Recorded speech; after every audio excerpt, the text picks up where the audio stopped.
Hey, friends. Hope you're doing well. Good morning to you. I got my coffee. Hope you got yours. I hope the morning's treating you as well as it can. There's a lot of ugliness in the world right now. And I don't know. I just hope you're taking care of each other. We're not pretending the ugliness doesn't exist. We're just going to talk about something else for a little while, a little distraction. I uploaded a video about Stevie Ray Vaughan, a story I learned from this book right here. And I think you guys should pick that up. Stevie Ray Vaughan, Caught in the Crossfire by Joe Nick Petoskey and Bill Crawford. It's really good stuff. A lot of good stories in there, but I didn't know the Rolling Stones story. If you haven't seen that video, you should go watch that from a couple days ago. I didn't know that story. There was a lot of things in that book that I didn't know. Like one particular one was just a little bit before that, Stevie Ray was jamming out at Neil Young's ranch, spending a little time there and playing. He was jamming with Jerry Garcia. A lot of strange, interesting things going on there. He had a few different, cool things happen too. He was part of that just didn't work out. And then, there's a lot of that in the music industry. There was a lot of questions about what, since the Rolling Stones did not sign Stevie Ray Vaughan to Rolling Stones Records, who did they sign? And I didn't know that. So I went ahead and I did a quick Google right before I started this. And Peter Tosh was really the only artist that of any note that I noticed on there. I don't know how much Peter Tosh, how many records he sold, but I bet you it wasn't as many as Stevie Ray Vaughan ended up selling. I think Stevie had the last laugh on that, becoming a huge star. Peter Tosh is great. And maybe in other parts of the world, he sold like a superstar amount, but I don't know that. That's the only artist whose name really rung a bell with me, and I only saw 2 or 3 artists signed to Rolling Stone Records.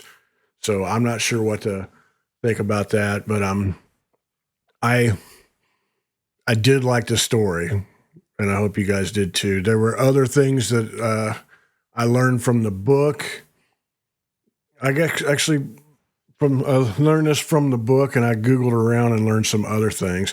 And I think I'm going to make a video about this, but his guitar, I didn't know how he got that guitar and all of that. And they talk about it in this book a little bit, and there were other parts of it that I found elsewhere.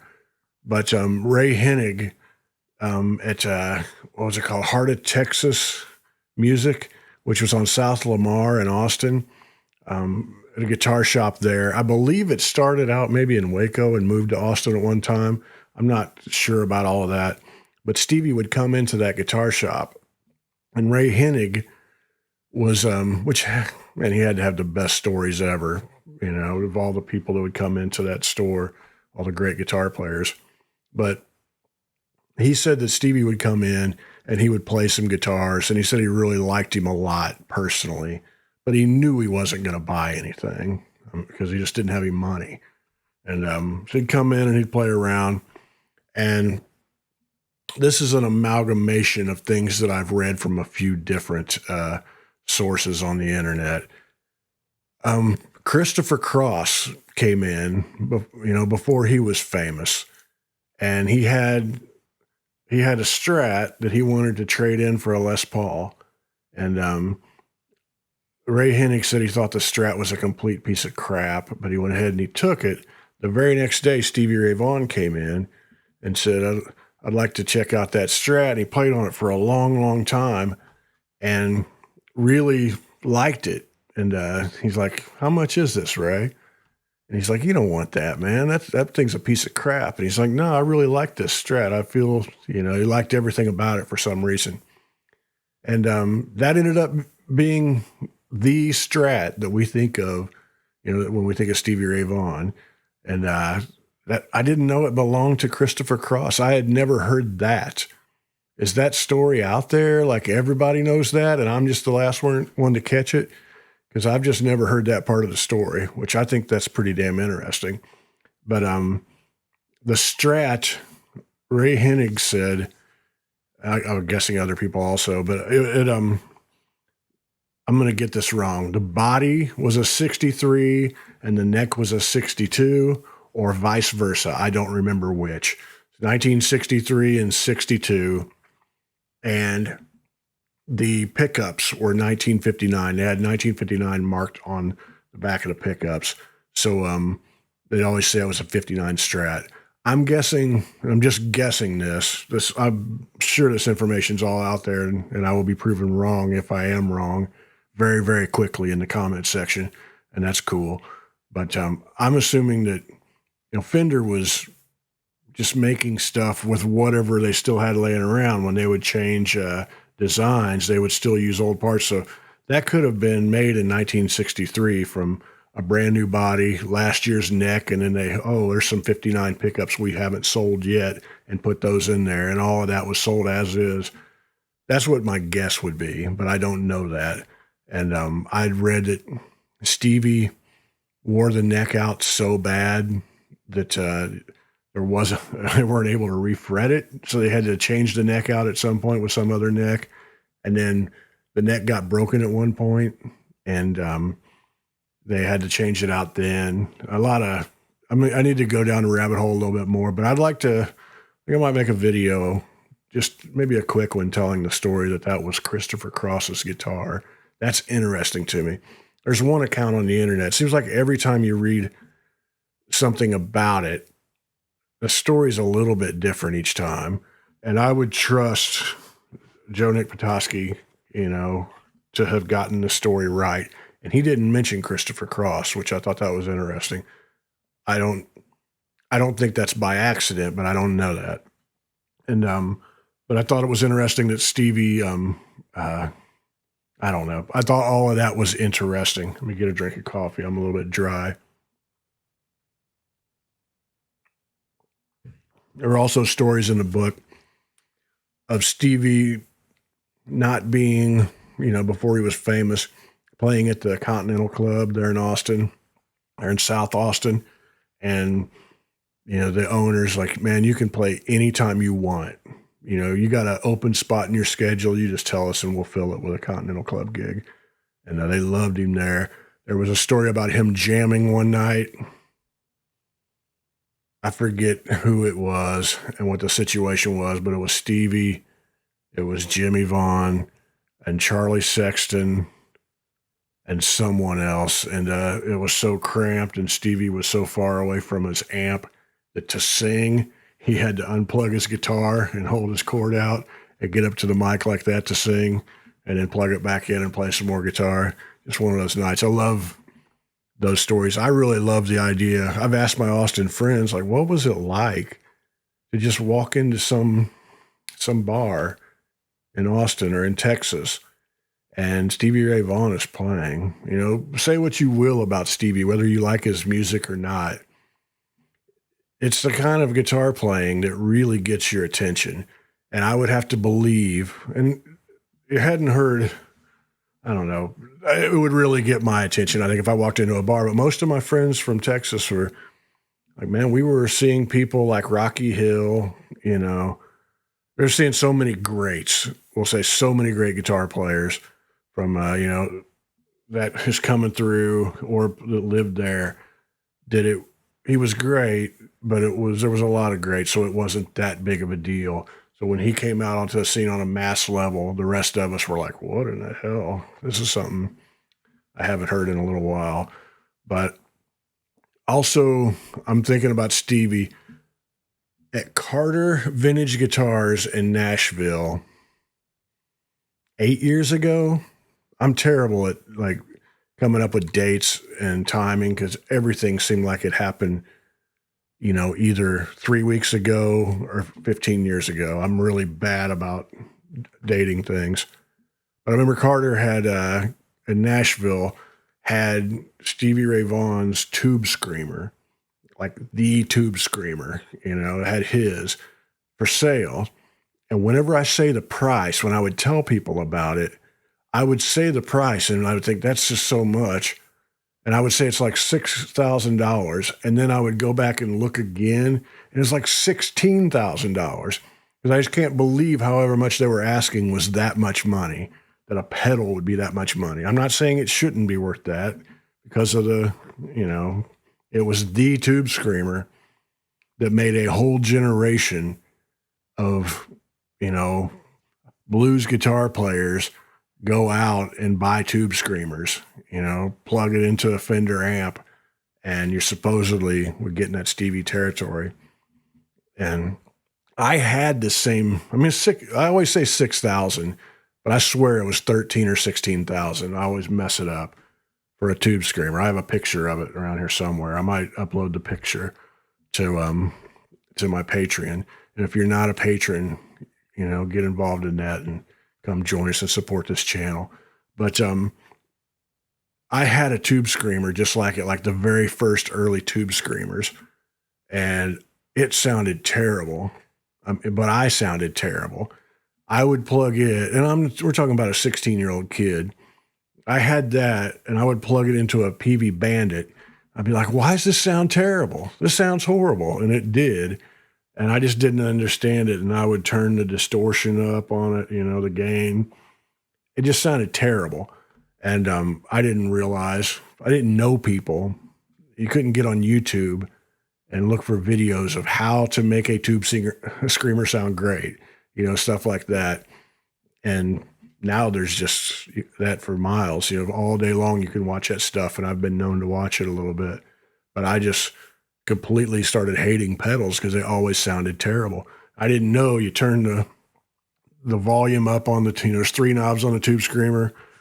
I guess you put the tone halfway, put it at noon, turn the volume up all the way, turn the gain all the way down, plug it into a Fender amp, if you have a super reverb or something, which is funny because back then I could have bought a super reverb, some 60s one for the same price I probably paid for that PV Bandit brand new, which is live and learn, but then that would sound godlike, especially if you had single coils and a Strat.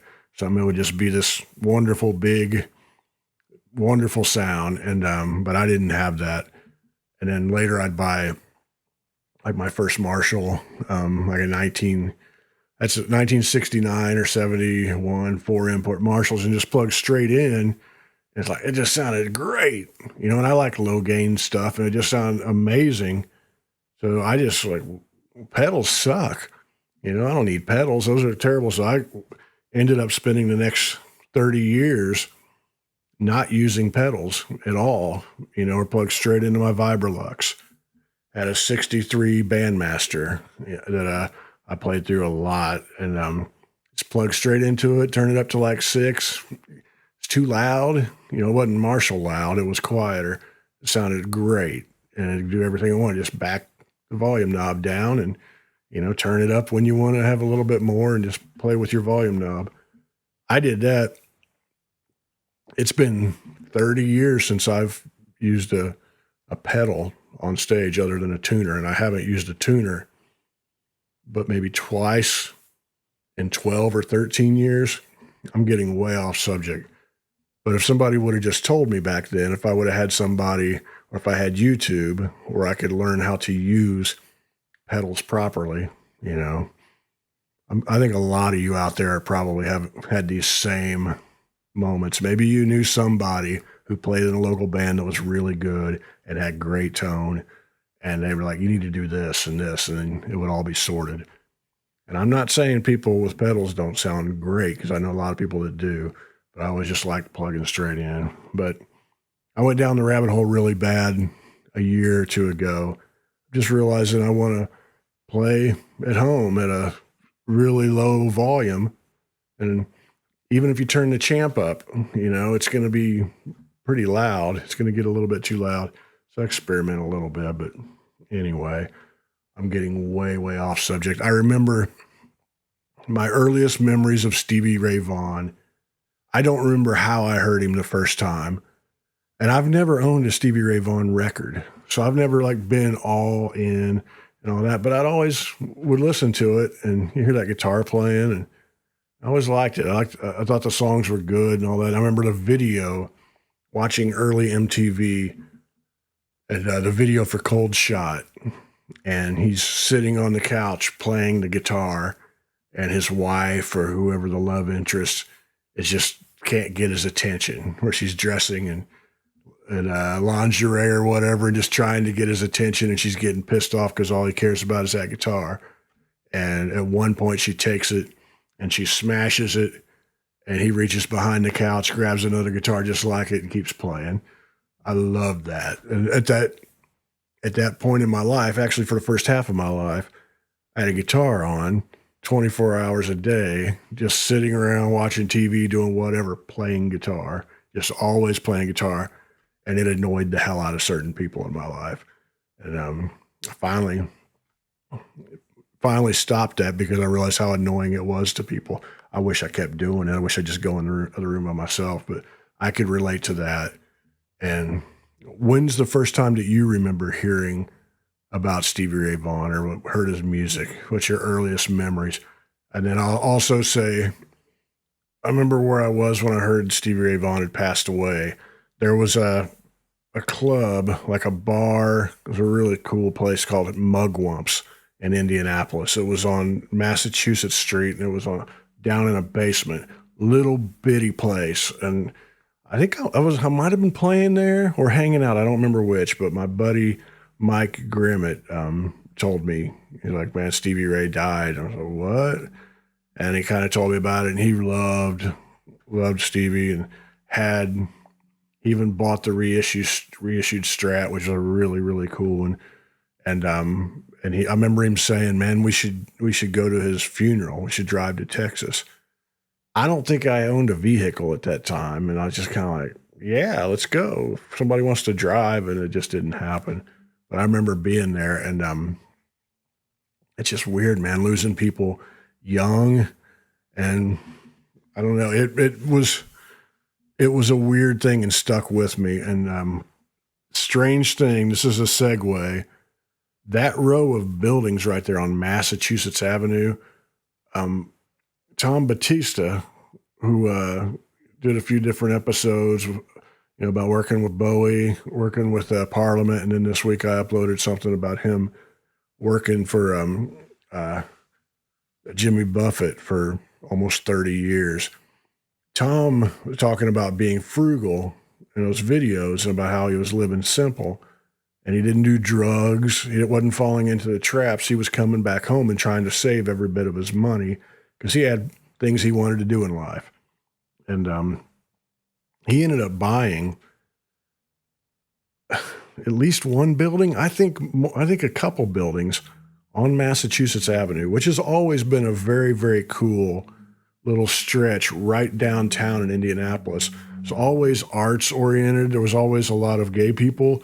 And it was like there were bars where, there were gay bars there back when. There was a cool coffee shop way back when. Always cool things, but not everybody would go there.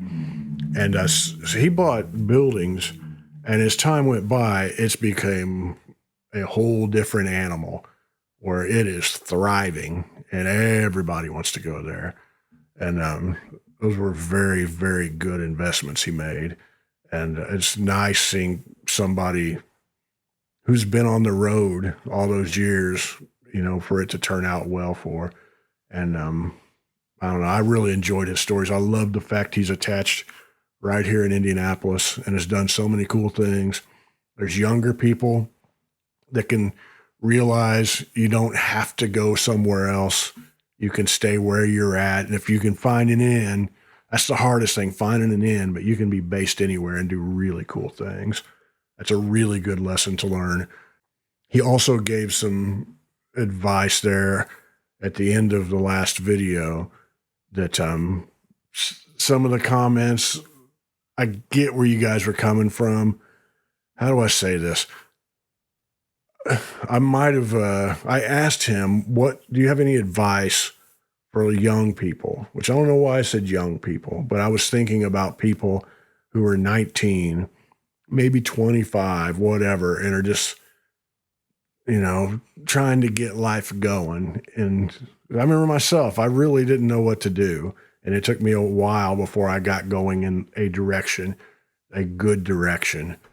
And I just asked him, and he said exactly the advice that I give. Now, when he told that advice, there are people who are 40 years old, who are 58, who are 68 years old, hearing the advice. So it sounds like he's telling middle-aged people to not spend any money, to not get car payments and things like that. And that's not how his answers were directed. Because it's by that point, most of us, the world has its hooks in us, and we have responsibilities and such. But I will say it in my own way, but it's a lot that I tell people. If you're wanting to lead a creative life, I know that I did not want any debt at all. If I couldn't pay it with cash, I didn't do it. And I think I was 40 years old before I ever got any kind of debt about anything. I might have been somewhere around in there. I never had a car payment, never had I didn't want to get a good job, which is crazy. I was afraid of getting a job that I was making so much money that I couldn't give up. And there was never, ever any talk about me going to college. That wasn't even an option. Nobody brought that up. I didn't know. I don't want to get off on a whole other subject, but I just grew up real simply where people that didn't go to college, and so that was never an option. And there would have been a lot of debt that come along that. Now, I realized when I was 22, the things that my parents, or grandparents dealt with when they were 22, the world was a certain way, and it wasn't the same by the time I turned 22. So if you're 22 years old right now, you're dealing with things I didn't have to deal with. It's probably, I get that it's way freaking harder to buy a house and things like that. So I don't want to sound completely out of touch, and I don't want to be that guy. Oh, you should have worked harder. You should do this. But if you want to go into the arts, if there's a way to, not have kids, if there's a way to just not get a lot of debt and to be able to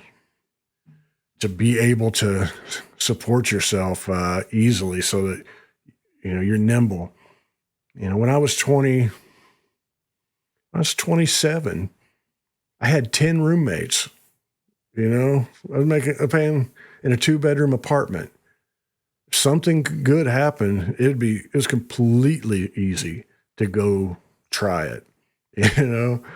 It's not everybody can live like that, but whatever your version of that, if you will just say that if you don't have a ton of debt and payments, you can be a little more nimble and try things. I feel like I'm preaching, and I don't want to preach. I don't mean it like that at all, but I just want to throw that out there to you guys. And I don't know, how long have we been going here? I've been going a little too long. I just wanted to say also, the ugliness of the world right now, the stuff in Ukraine, it makes me think of the time I spent in Romania and some of the people I met. Very nice people who they just wanted their family to be safe. They just wanted to be able to live their life and not worry about the ugliness, creeping into, just like us. People are people. And I also even became friends with it was just a strange thing with the internet, this day and age we live in. You meet people online, you end up in these associations, and you kind of realize there's no way I ever would have met this person in another walk of life. There's a person that I met who's lives in Russia, and they like Hank Williams, and they like the Statler brothers. And I remember, like, you like Hank Williams, really? And yeah, and I was like, I've been to his grave a few times. And really, they're just amazed that I went to, Hank Williams' grave. This is a Russian, it's a Russian person, every day working stiff or whatever. And I sent pictures of me and Amy and my buddy Todd at Hank Williams' grave, sent them to Russia to some average working stiff. And I It's like the person was like, I'd love to one day visit Hank Williams' grave. I'm like, I hope you get the opportunity. I'd love to go to the Hermitage. I'd love to see this amazing collection of art. I'd love to stand in Red Square, and just sit back and think, how in the hell did this dipshit kid end up getting to visit someplace like this? But it's not that person's fault that they live in a country ruled by a madman dictator, you know. So I just want to say that to you guys where I feel solidarity with people across the world in terrible situations. And I have absolutely no love and give no quarter whatsoever to people like Putin. And I just want you guys to know that. And if we sit here and talk about music every now and then, it's because we care about music and it brings us together. And we need more of that in the world. And I don't know, it'd be beautiful to not have all of this ugliness, but we live in the real world and it exists. I just want you to know I'm not ignoring it. I care about these things, but I also need a distraction just like you do. And I'm glad that I get to chat with you guys. I'm glad most of us live in places where the biggest things that we can worry about is whether Stevie Ray Vaughan is overrated or not, which he's not.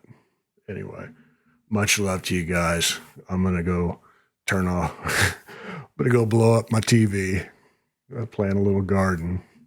Anyway, much love to you guys. Take care.